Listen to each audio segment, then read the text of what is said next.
Shalom, mis amigos.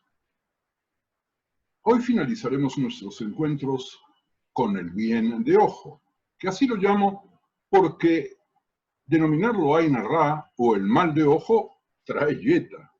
A mi gusto, este es el más apasionante de los temas de las supersticiones y creencias populares del judaísmo y diría el más universal del universo.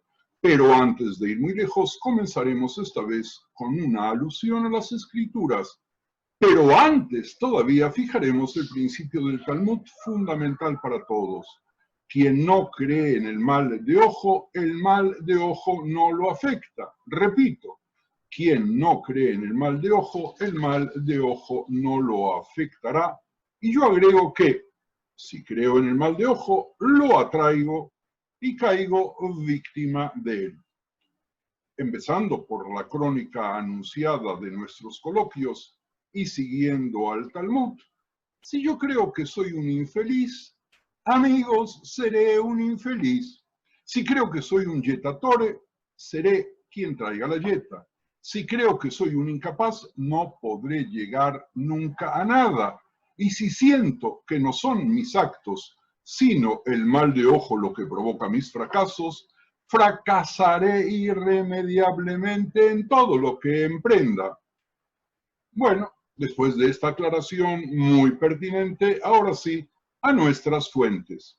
Leemos en Parashat Lech Lecha, recordemos que nuestra matriarca Sara, sin hijos después de muchos años de matrimonio con Abraham, le da su sierva Hagar a Abraham como esposa, como vientre de alguna manera subrogante, para que le engendre descendencia. Inmediatamente Agar concibe y luego le falta el respeto a su señora. Sara se enfrenta entonces a su marido. Y Sarai dijo a Abraham: recaiga sobre ti mi agravio. Yo entregué a mi sierva en tus brazos.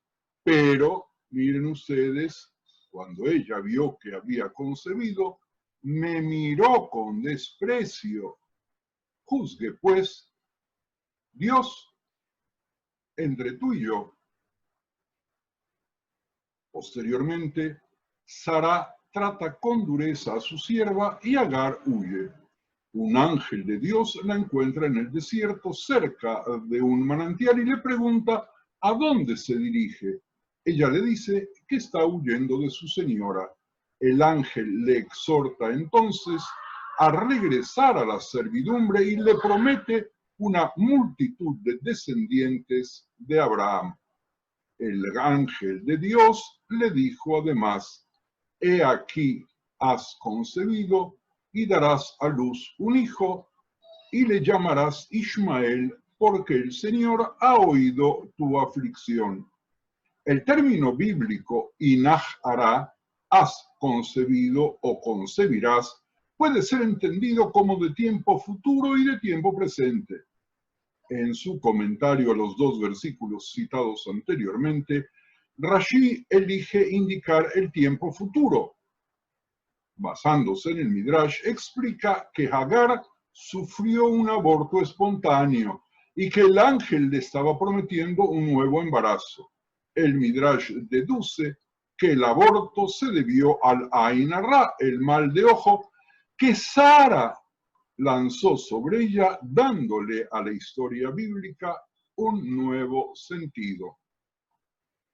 El poder del buen ojo, como quiero llamarlo, es también aludido en los días de nuestro patriarca Jacob en relación con el hambre en la tierra de Canaán. Jacob envió a sus hijos a Egipto, a Mitzrayim, donde había un enorme almacén de comida gracias a lo recomendado por Yosef para adquirir trigo. Y dice la Torah, viendo Jacob que había alimento en Egipto, les dijo a sus hijos: ¿por qué os estáis mirando?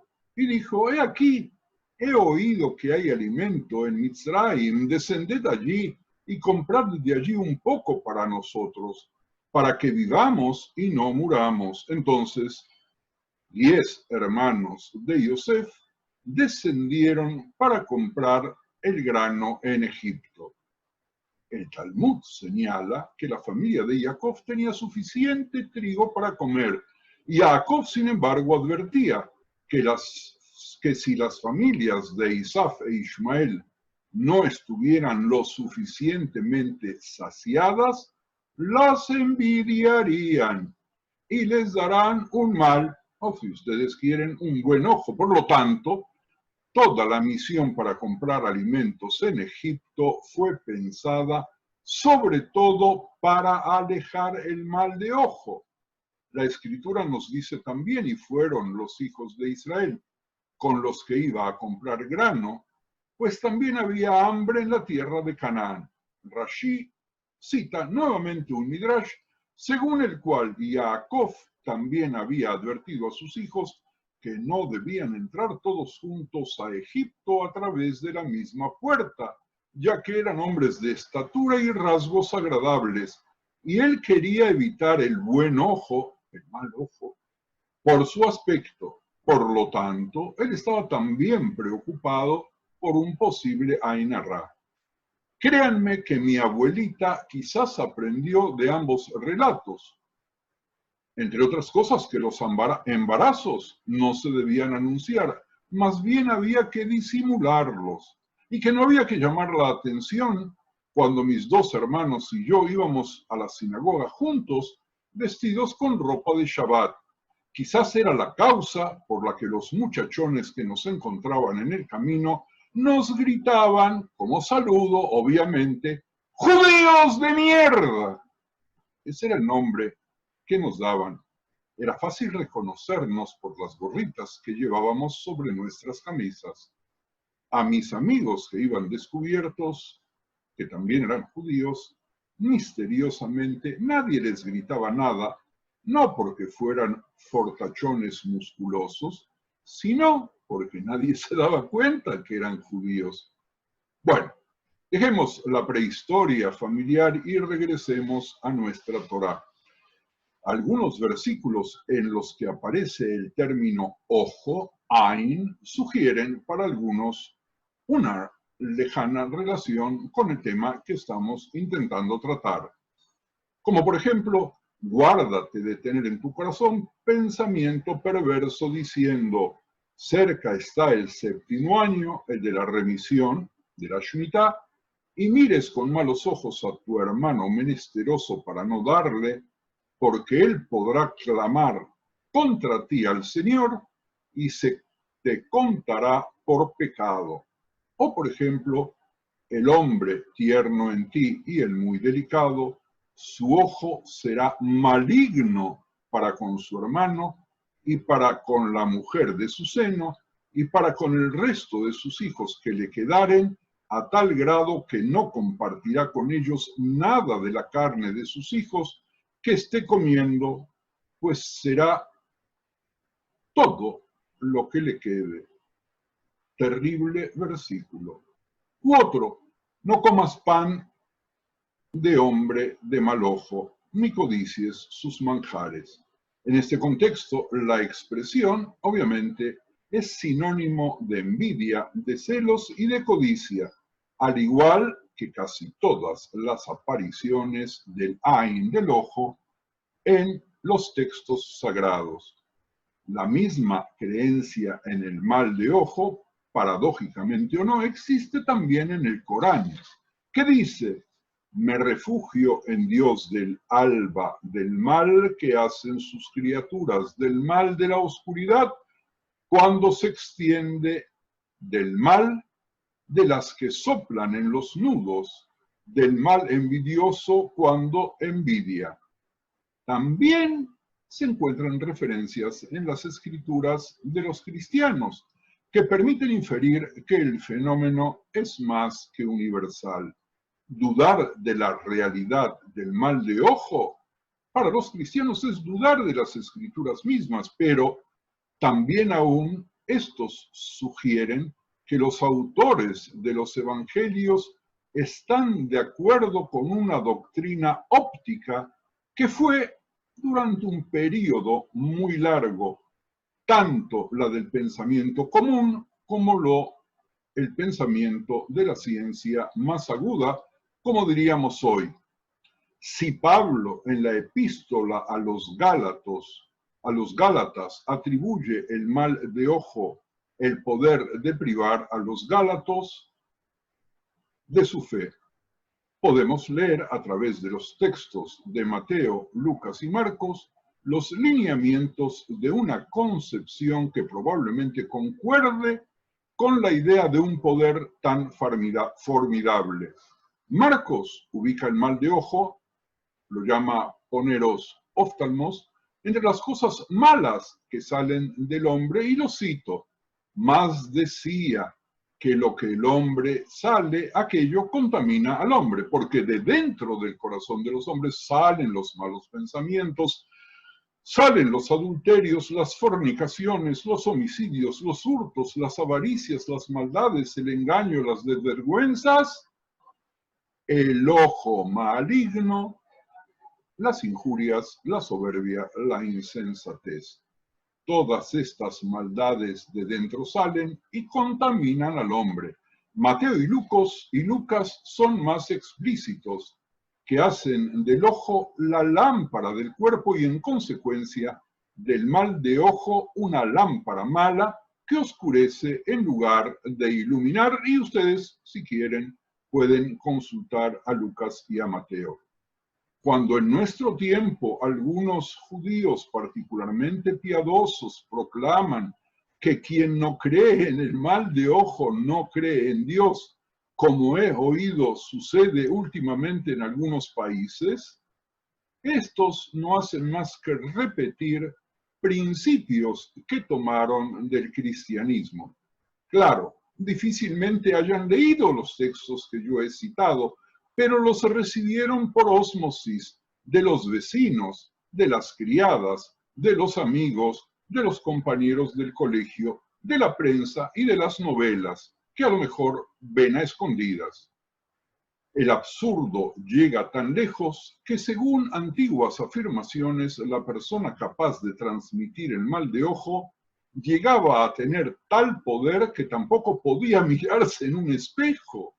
No podía mirarse al agua o en ninguna otra superficie que reflejara su rostro, porque podría hacerse daño a sí misma. De acuerdo con esa tradición, el poder del buen ojo lo poseen personas con mucha energía en su mirada y, la mayoría de las veces, personas con una configuración física muy particular, como por ejemplo personas jorobadas, viscas, deformes o sumamente feas. Vemos así una nueva y revolucionaria aplicación del mal de ojo como pretexto para la segregación social muchos, pero muchos años antes de la expansión de nuestro conocido coronavirus.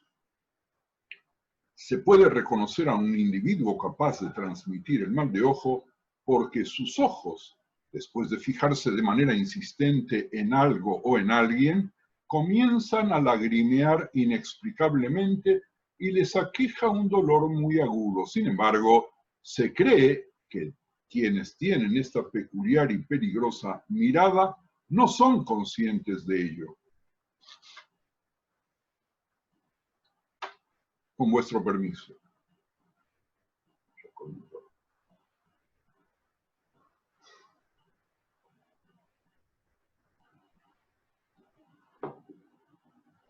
Una idea muy generalizada es que la mirada de una mujer embarazada o de una mujer en el periodo menstrual o en la menopausia también posee ese poder maléfico. Sin embargo, el buen ojo no se relaciona únicamente con la mirada, sino que algunas culturas también se lo atribuyen al tacto y al aliento y no pierden la oportunidad de hacer algún comentario de género despectivo a la mujer. Lo interesante es que también las personas que dicen no creer en el mal de ojo no están dispuestas, en su mayoría, que se prueben ellos transmitirles el mal de ojo, porque no se lo permitirán.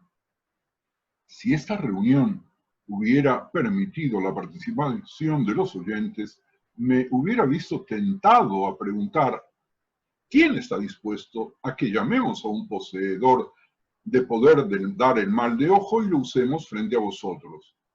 Ustedes y yo conocemos la respuesta, que no revelaré, prometo, ni le contaré a nadie. El mal de ojo es parte integral de la cultura del mundo mediterráneo en particular y de la cultura europea, entre lo que nosotros solemos relacionar con las creencias populares y con las supersticiones, y también con la ciencia, al menos la ciencia de un periodo determinado que va desde la antigüedad hasta el siglo XVII por lo menos, y que se extiende mucho tiempo más allá en muchas áreas. ¿De qué estamos hablando? Estamos hablando de ciencia, de filosofía, de religión, de folclore. Todas estas categorías son ciertamente inadecuadas para designar una forma de conocimiento que siguió siendo predominante hasta la revolución científica e ideológica de Europa del siglo XVII y yo diría del siglo XVIII. El término pensamiento folclórico es pura convención que se utiliza para designar algo que también pertenece a la alta cultura, a veces incluso la más refinada, y que se destaca en particular por una estructura original del sujeto cognoscente. El análisis de los escritos y creencias relacionado con el mal de ojo en correlación con el recordatorio de las características de la óptica académica hasta el siglo XVII, nos parece especialmente adecuado para resaltar la singularidad estructural de esta subjetividad. Me explico. A lo mejor esta subjetividad nació de algo muy, pero muy científico, tal como se veía la ciencia en el pasado, que nada tiene que ver con lo que la vemos hoy, particularmente con la descripción de las funciones del ojo. La yetatura, que es un poco más del mal de ojo, es una especie de su amplificación. A veces es considerada como fiebre de la imaginación, pero otras veces como olores y emanaciones materiales provenientes del cuerpo fascinado, y que éste se propagaría por su mirada, su habla, su respiración, su tacto y otras cosas análogas, al punto de mirar esto psicológicamente, se mezcla así eclécticamente con el punto de vista más importante, físico, natural y cosmológico. Si consideramos a los ojos como las puertas naturales del spiritus fantasticus, del espíritu fantástico, el encanto de la mirada encontró una explicación tanto más convincente cuanto que se unía a las supersticiones del maloquio. Leonardo da Vinci, defendiendo la tesis de la realidad del mal de ojo, es decir, la tesis según la cual la acción externa de la mirada sobre los seres y las cosas invoca, para explicarlo, el caso del lobo, cuya mirada, pensaba él y otros muchos de su tiempo, priva de voz al que lo vio, o el caso de las jóvenes vírgenes cuyos ojos atraen el amor de los hombres y los encandilan atrayéndolos irremisiblemente a sus brazos, y a veces haciéndoles daño.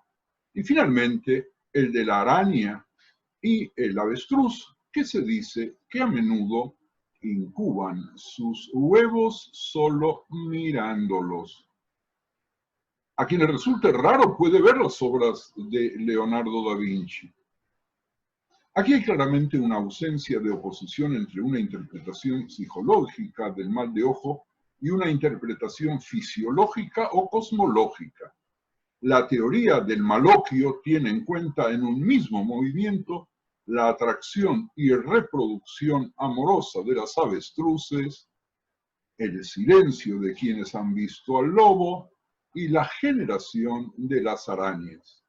No debería sorprendernos que autores cristianos tan poco sospechosos de heterodoxia den por sentado el hecho del poder del mal ojo, que el sentido común hoy clasificaría fácilmente entre las supersticiones con un fuerte olor a paganismo. No debe olvidarse, sin embargo, que estos autores tienen para ellos la autoridad no solo de los padres de la Iglesia, sino de los evangelios mismos y de las epístolas de Pablo. Esta metáfora tiene, como lo estamos viendo, una muy larga historia. Ya es con Empédocles, en el famoso pasaje de la física, donde expone su concepción de la visión y su fisiología del ojo. Allí compara al ojo con una lámpara cuyo fuego atraviesa afuera hasta donde pueda llegar. El principio activo del ojo es el fuego, concentrado en la pupila que Empédocles llama la niña del ojo redondo. También lo pueden consultar. Este fuego es indistinguible de la luz. Cualquiera que sea la interpretación que se elija del pasaje, cuyo significado se discute, es esta luz de fuego la que, para Empédocles, ve. La óptica antigua no es en absoluto la teoría de ciertos fenómenos ondulatorios. No es un capítulo de la física tal como lo entendemos. Es de hecho una óptica, es decir, una teoría de la mira y el problema que domina toda la historia de esta perspectiva desde la antigüedad hasta hace muy pocos siglos atrás. La gran pregunta de los antiguos es, ¿cómo es posible que el ojo vea? ¿Cómo vemos? ¿Es por la transferencia al ojo de la imagen de las cosas, que podríamos llamar la teoría de la intromisión, o por la exteriorización de algo que saldría del ojo para ir, en cierto modo a distancia, a palpar los objetos de la vista, que podríamos llamar teorías de la extramisión? Esta es la doctrina pitagórica, la de Arquitas de Tarento, por ejemplo, de la que Apuleyo nos dice que consideraba que la visión procedía exclusivamente de un fuego invisible que, saliendo del ojo, iba a tocar objetos y les daría a conocer las formas y los colores. La doctrina opuesta es típicamente la de los atomistas, democráticos, epicúreos, etc. Para poder comprender que no es casualidad que el ojo ocupe un lugar tan importante en las supersticiones, vamos a invitar a Platón, que creía que los ojos proyectan líneas de luz hacia los objetos, al mismo tiempo que los objetos externos irradian fuego fluido desde sus superficies hacia los ojos, y las dos radiaciones opuestas son la conjugación de ráfagas luminosas. Se unen en el cuerpo de visión mediante el cual los seres vivos pueden percibir la realidad externa. Este cuerpo de visión es una especie de órgano temporal del tacto en forma de ojo. La extraña doctrina pitagórica prevalece y deja huellas incluso entre quienes se oponen a ella. Este punto esencial es la tesis actualmente aceptada, según la cual es la luz la que ve. Lo visible es también evidente, y esta tesis en sí misma se deriva de la idea que solo los semejantes pueden conocer a los semejantes. Similia similibus cognoscuntur.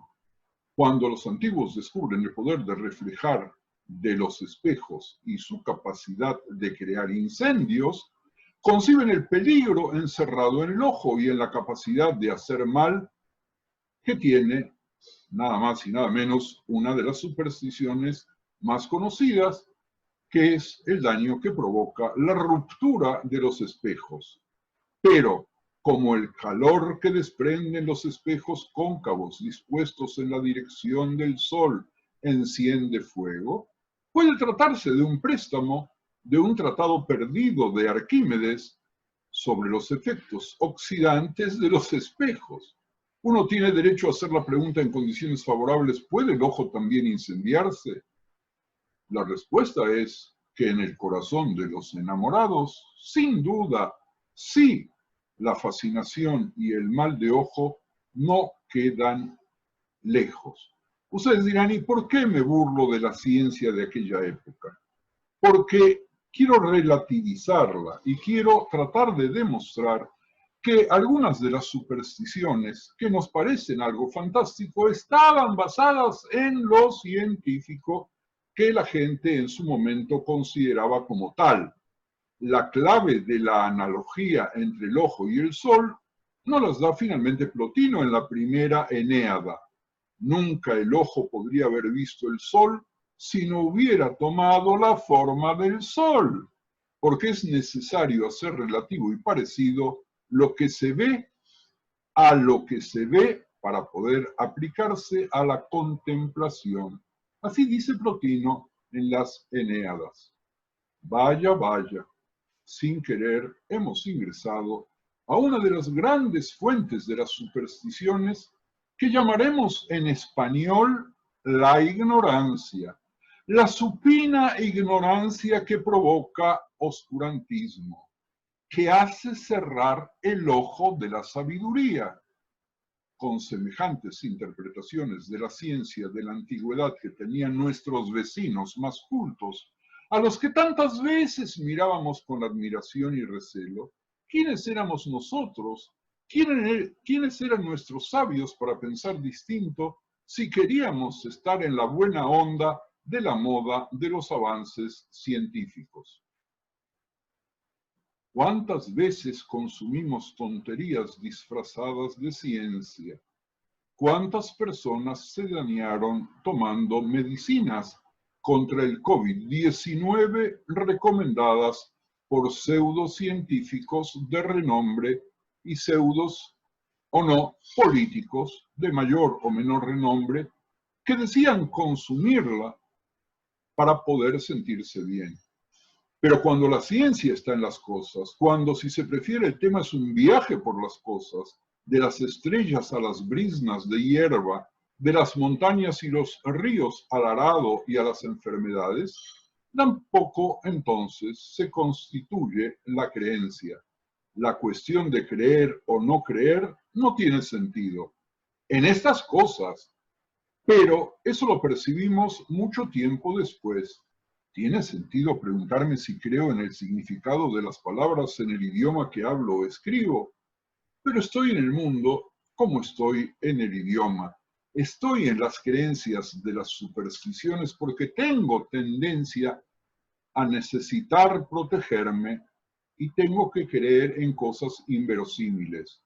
Esto significa a la inversa, que cuando la creencia está bien constituida, ya no existe ningún posible mal de ojo. Observemos a modo de conclusión que si es cierto que la ciencia antigua o medieval es también una sabiduría, es decir, un conocimiento de uno mismo, esto no quiere decir que sea por todo lo que es una ciencia en el sentido moderno de la palabra. En el dispositivo moderno del conocimiento, el autoconocimiento es el conocimiento de la nada, ya que todo está fuera del sujeto, capaz de conocerlo todo. La ciencia antigua, convengamos, es sabiduría porque el sujeto ocurre allí solo como el movimiento de una cosa significativa a otra. Lo mismo ocurre con la ciencia popular, con la ciencia del mal de ojo. Amigos, el mal de ojo es conocido en muchos idiomas y sapiencias. La creencia en el mal de ojo es más fuerte en el Medio Oriente que en otros espacios, pero se encuentra, y ustedes pueden ser testigos, muy acendrado en América Latina, en África Oriental, en África Occidental, en América Central. Yo puedo ser testigo de ello en Asia del Sur, en Asia Central y Europa, especialmente en la región mediterránea. También se se extendió a otras áreas, incluido el norte de Europa, sobre todo en las regiones de los celtas y en las Américas, donde fue traído por los colonizadores europeos y los inmigrantes del Medio Oriente. Yo he conocido a más de un incrédulo al que el ojo bienhechor destruyó, enfermó, desposeyó, demolió, arruinó, devastó o derribó sin compasión, aunque siempre les atribuían sus desgracias a razones racionales. En una de las capitales centroamericanas que conocí alguna vez, uno de los predicadores judíos avisó a sus oyentes nuevamente hace pocas semanas que aquel que no creía en el ojo humano y piadoso tampoco creía en Dios, y que quien no cree en Dios, ¿qué le va a pasar? A ver, adivinen, será castigado por el ojo benevolente, el mal de ojo, sin piedad alguna.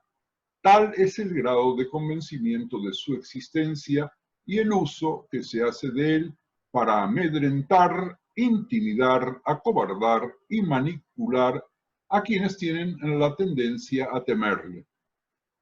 El judaísmo rabínico estaba familiarizado con el bien del ojo. Varios maestros del Talmud tuvieron el poder de convertir a los hombres en un montón de huesos y la capacidad para causar la ignición con su mirada tanto de personas como de objetos. Nosotros conocemos muy bien el relato de Rabbi Shimon Bar Yochai, que cuando salió a los 12 años de la cueva con su hijo, quemó con sus ojos a una persona. Tenemos que entender si el texto hace una referencia textual a esos poderes o hace solamente una relación para que nosotros podamos entender lo que sucedió, pero sin que necesariamente se produzca la ignición a la cual hicimos referencia. Las fuentes de Jerusalén, en particular la Mishnah, dice que el mal de ojo es solo una expresión de las facultades morales de la envidia y el odio. Con el fin de contrarrestar el mal de ojo, nosotros fuimos acostumbrándonos a hacer habitual añadir frases tales como que Hashem te proteja, Briainara, Keneinore, sin el mal de ojo, cuando se elogiaba a una persona o se hablaba de su suerte. Según la creencia popular, los bebés son particularmente proclives a recibir el mal de ojo. Proteger a los bebés es fácil. ¿Cómo se hace? Nada hay mejor que vestirlos de azul. Nada hay mejor que vestirlos de azul. Quizás esa sea la razón por la que en muchos países visten de este color a los bebés, aduciendo que es el color de los varoncitos, pero en realidad nada tiene que ver con el género, sino con la protección contra las maldades de los otros ojos. El color azul, en particular el lapislázuli, que tiene orígenes persas, e incluye en la lengua árabe los adjetivos laswardi, lasawardi y asrak, para indicar la diferencia entre los distintos tipos de azul. Y así se originó en español la palabra zarco, que significa azul. Las culturas que visten de azul a los niños lo hacen también sin saberlo, influenciados por una norma que nos es mucho más cercana.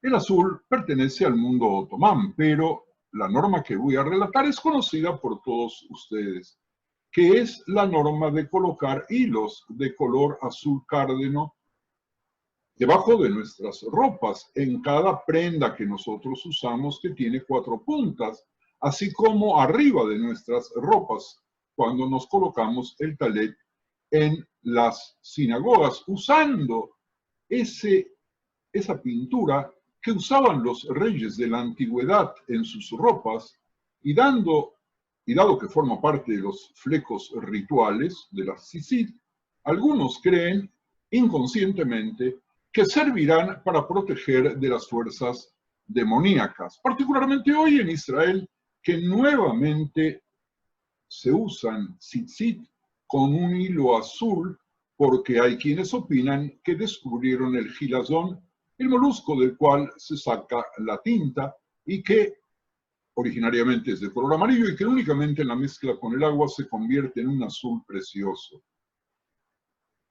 Quizás en el inconsciente popular yazca Lilith, que tiene licencia celestial de matar a los niños varones recién nacidos en la tierra, pero que no tiene poder en el cielo, por lo cual se rodea a los niños del color celestial para engañarla, haciéndole pensar de que está en el cielo, por lo tanto no tiene poderes, y enviarla a buscar a otra víctima desprotegida.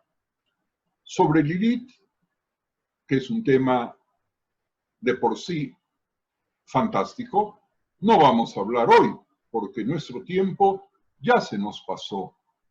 Pero terminaremos este pensamiento con algunas pequeñas referencias más. También oí que es bueno colocar una piedra azul bajo las ropas, ya que es protector. En Túnez no hay ventana que no esté recuadrada en azul, costumbre extendida y visible en toda África septentrional. Un famoso rabino cabalista de Jerusalén, cuyos talismanes ayudaban a ganar las elecciones a los partidos pequeños y sin ninguna posibilidad al Parlamento israelí, logró el récord de que muchos de los diputados electos terminasen en la cárcel. Allí les visitaba para enseñar a los internos a cuidarse del mal de ojo, que también les alcanzaba ahí leyendo el Salmo 91 de Tehilim, Yoshev Beseter, mientras besaban la mezuzá y sacaban sus pequeños pergaminos que leían una vez en el orden establecido y otras invirtiendo la disposición de los versículos. Algunos de ellos, de los detenidos de aquel entonces, tuvieron tanta suerte y tan buen ojo que volvieron a la política e incluso ocuparon posteriormente ministerios muy importantes. Incluso llegaron a formar y a hacer caer gobiernos. Este mismo rabino, famoso por su capacidad curativa, sugería que antes de salir a una reunión de trabajo se recitase un retoño es Yosef, retoño junto a la fuente cuyos vástagos trepan sobre el muro, que otros traducen Yosef es una rama con frutos junto a una fuente cuyos vástagos cubren todo el muro. Y luego ordenaba leer el versículo al revés, es decir, lo leo en español y suena más ridículo todavía que en hebreo: muro, el todo, cubren vástagos cuyos, fuente una, adjuntos frutos, con rama, frutos con rama, una es Yosef. Como vimos, el versículo es de difícil comprensión, sin embargo, su lectura invertida parece haber posibilitado el éxito a algunos multimillonarios al alejar el ojo malo, que yo llamo, como ustedes ya saben, el buen ojo, el ojo amoroso, hasta que en una distracción o parpadeo regresó para ingresarlos al presidio. Bueno, sé que no estuve simpático, pero siento que debemos demitificar ciertos mitos para poder entender profundamente de qué estamos hablando. Según Rashi, cualquier acto que pueda excitar la envidia está sujeto al mal de ojo. Estimar el tamaño de una multitud en una manifestación o en una marcha, la posesión de la riqueza, la realización de un acto que normalmente es una fuente de orgullo o alegría, todos invitan a efectos perniciosos. No en vano, el padre que lleva a su hijo a la escuela por primera vez solía envolver con su capa al niño para que no lo vean, que no le den el mal de ojo. Los miembros de una misma familia no son convocados a recitar las bendiciones de la Torá, no son llamados a la Torá uno tras el otro, no se llama a un hermano tras el otro, no se llama al padre tras el hijo, ni al hijo tras el padre, ni al abuelo tras el nieto. Por esta razón, también se evita una boda doble en un hogar. cuando de esa manera se podrían ahorrar muchas de las reservas guardadas para dilapidarlas en las fiestas de bodas, que el coronavirus nos enseñó podrían ser igualmente alegres con menos invitados. Hay algunos que piensan que incluso los animales y las plantas están sujetos al mal de ojo, y un hombre que admira los cultivos de su vecino también puede ser un sospechoso razonable de lanzar el mal de ojo o, como temían los sabios del Talmud, de tanto odiar al vecino, no sea que al admirar su cosecha, en un momento de distracción, le ponga fuego. Existen varios ejemplos de plantas que atraen el mal de ojo y que quiero decirles para que las tengan en vuestros hogares, como el agave, la planta que se utiliza para fabricar tequila, quizás porque muchos cirróticos le deban a ese néctar sus problemas hepáticos, y un género de especies tan distintas como la yuca, el mezcal, el fique, la cabuya, la pita o el maguey. Si bien el nombre de este género se debe a la mitología griega y alude a algo noble y admirable, lo cierto es que esta planta no debe incluirse en los hogares de los creyentes en el mal de ojo, porque las consecuencias van a ser para ellos funestas, de forma similar a la que sucede con el cactus. Ustedes saben que el cactus es una planta que concentra malas energías, por lo tanto conviene ponerlas fuera de casa y agruparlas en el mismo rincón del jardín. O la hortensia, de preciosas flores que podemos encontrar en multitud de colores como el azul, el rosa, el blanco, porque atrae la soledad y favorece la viudez y la soltería. En ese caso, no hay diferencia entre las hortensias azules, que pierden su efecto, y las de otros colores. El ojo se fijará, el mal de ojo, Dios libre, se fijará en las bellas hijas de la familia y quedarán solas hasta convertirse en yermas, tías, personajes de novelas. Paradójicamente, la literatura rabínica temprana poco se preocupó por la explicación o la base teórica de este fenómeno. Repito, paradójicamente, nuestros sabios no se preocuparon mucho por encontrar bases teóricas a la superstición. En la Edad Media, la especulación sobre el tema fue muy circunscrita, a pesar del ejemplo dado por los estudiosos clásicos y cristianos, quienes dedicaron mucha atención a la cuestión de si la fascinación opera naturalmente o con la ayuda de los demonios. Tomás de Aquino, por ejemplo, aceptó la explicación de que el ojo se ve afectado por la fuerte imaginación del alma y luego corrompe y envenena la atmósfera de manera que los tiernos cuerpos que entran en este rango puedan ser afectados. Nuestros sabios, en su mayoría, con algunas excepciones que vamos a nombrar a continuación, no fueron contagiados con el pensamiento de Tomás. De la misma naturaleza que la de Tomás, guardando todas las distancias, es la opinión de Rabbi Yehuda Lev, conocido por sus trabajos exegéticos tan profundos y por el Golem de Praga. Debemos saber y entender que el buen ojo concentra en sí el elemento del fuego y así parpadea sucesivamente para provocar destrucción. Por otro lado está la opinión de Menashe ben Israel, que refleja la opinión cristiana y se corresponde con la declaración en el Sefer Hasidim que la mirada enojada de los ojos de un hombre convoca la existencia de un ángel maligno que rápidamente se venga por causa de su ira. He hecho este juego de comparación para recalcar nuevamente de qué manera, en forma consciente o inconsciente, coincidimos mágicamente o coincidimos por la influencia de las culturas de los vecinos que adoptamos sin darnos cuenta que en algunos casos, incluso entre grandes pensadores, pueden contradecir el pensamiento judío. Sin embargo, hay miradas que curan todo daño a los demás. Cuando un hombre malvado arroja el buen ojo a alguien para hacerle daño, es decir, el mal de ojo, un hombre piadoso puede contrarrestarlo inmediatamente al otorgar a la víctima una mirada de benevolencia, una buena mirada.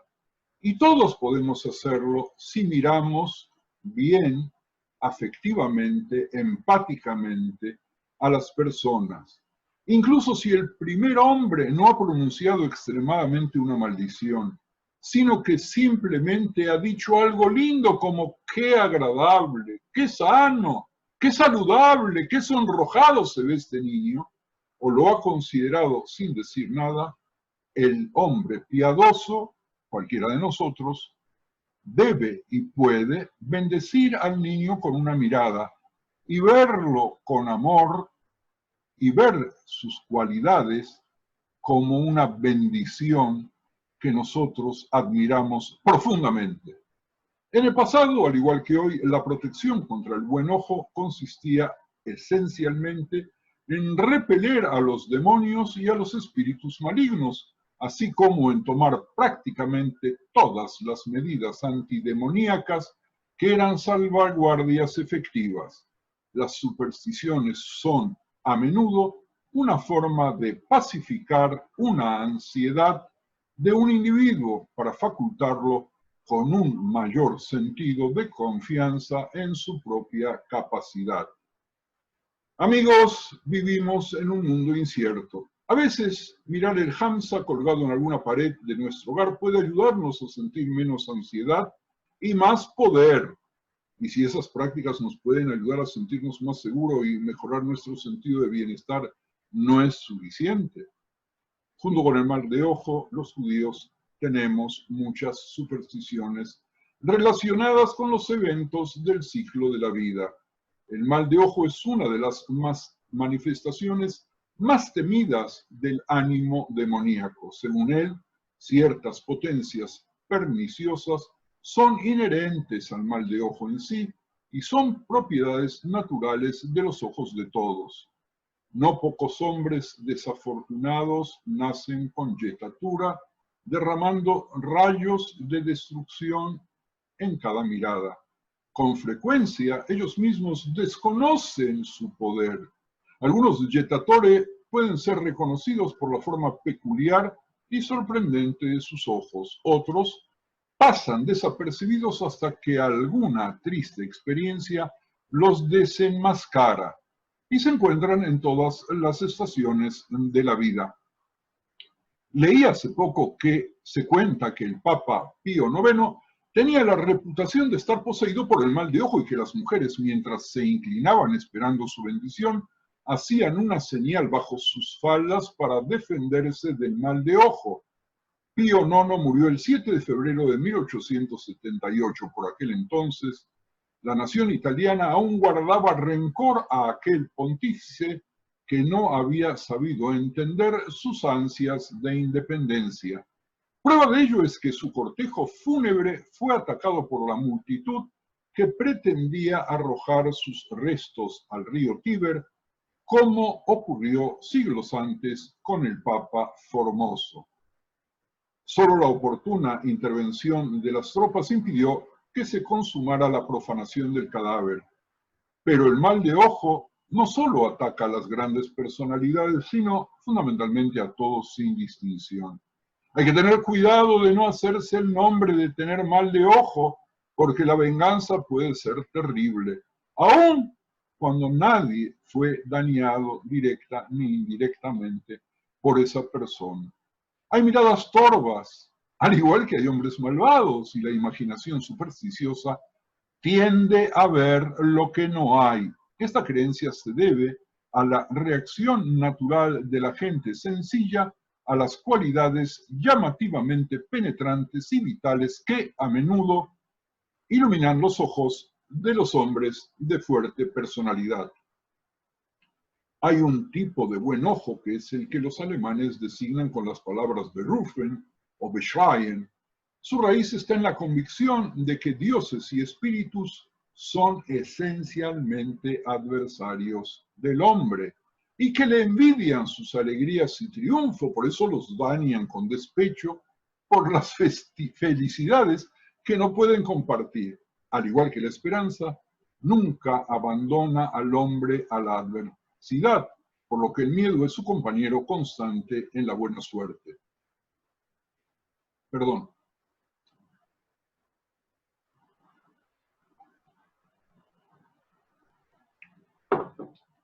El miedo que le puede torturar aprehende igualmente tanto la envidia de los dioses como la de sus compañeros, los hombres. La atención del mundo de los espíritus detecta la menor palabra o gesto de elogio. Una mirada que expresa aprobación es tan elocuente como un discurso y tiene las mismas probabilidades de despertar su malicia. Tantas veces decimos, me miró mal. Tantas veces creemos leer una mirada. Tales palabras y miradas, tal vez inocentes en sí mismas, constituyen lo que nos provoca a nosotros creer en el mal de ojo. Podemos decir que esta creencia es una hipóstasis del mal que el hombre descubre en los envidiosos, una traducción de una profunda verdad poética en el lenguaje de la superstición. Un hombre va a llamar a su hijo guapo, fealdad, mueca, cosa, para contrarrestar el buen ojo. Conocemos quienes así lo llaman.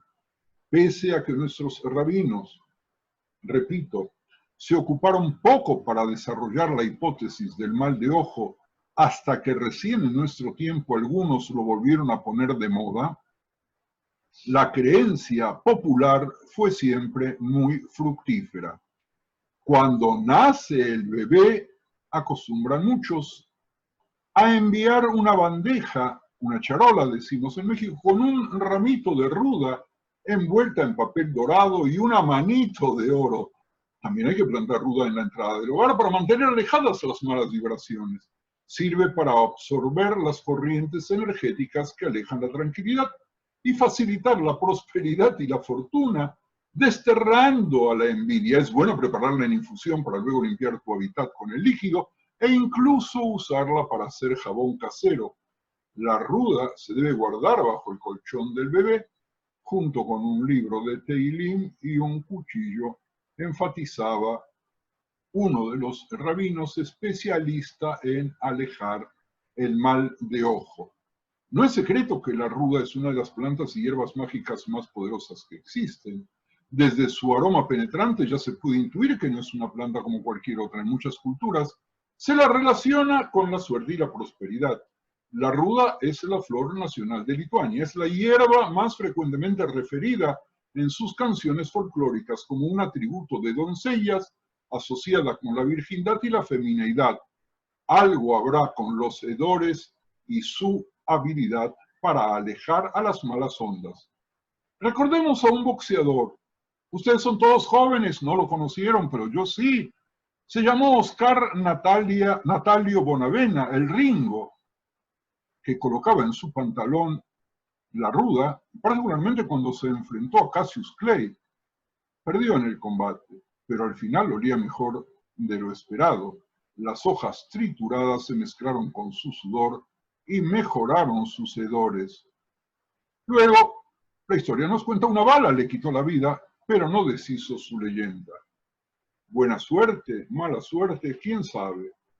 La prensa no informó si el día en el que lo mataron, mientras cuidaba la entrada en Las Vegas, Nevada, vaya a saber de qué lugar, la prensa no supo contarnos si ese día tenía la ruda o no. En nuestra casa de campo de Tortuguitas teníamos una planta de ruda. No sé bien a quién se deseaba espantar, pero allí creció inundando los alrededores y se unía a las hortensias, flores preciosas que conspiraban contra nuestra posibilidad de casarnos jóvenes. Por eso un buen día alguien las arrancó. Según la creencia popular, y yo soy del pueblo, el mal ojo puede venir dado de manera voluntaria o involuntaria, pero ese efecto de la envidia o admiración del emisor a través de su mirada, ya sea directa en símbolo o incluso mental, provocando un mal en el envidiado y admirado. Repito, la creencia en el mal de ojo acompaña nuestra cultura. Y a mí, hace más de 3/4 de siglo, de niño me prestaba a recibir los salivazos que espantaban el mal de ojo, y toda vez que algo me salía mal, era claro que la única causa era esa.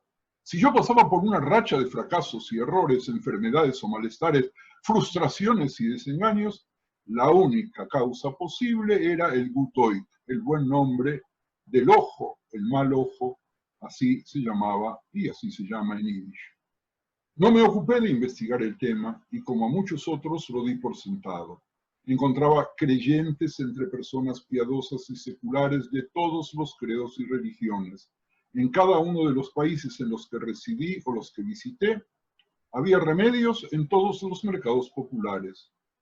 Ay, amigos, se nos fue el tiempo largamente, por lo que cerraré con el concepto que usé en el comienzo. Quien no cree en el mal de ojo no se verá afectado por él. Y la recomendación de las abuelitas: quien abandone la idea de llamar la atención sobre sus bienes, presumir sus riquezas y sus dones, gozará de mucha tranquilidad. Y quien esté seguro de sus aptitudes no necesitará recurrir a ningún sortilegio para obtener lo que legítimamente ganará con sus aptitudes y con la ayuda de Dios. Me despido con un guiño de ojo, por las dudas también de este. Uno nunca sabe lo que hay escondido allí. Mucha suerte, mis queridos amigos, y muchas gracias por seguirme en este ciclo que la AMIA me hizo el favor de convocar para poder transmitirles estos conocimientos. Hasta pronto. Que sigan todos muy, pero muy bien.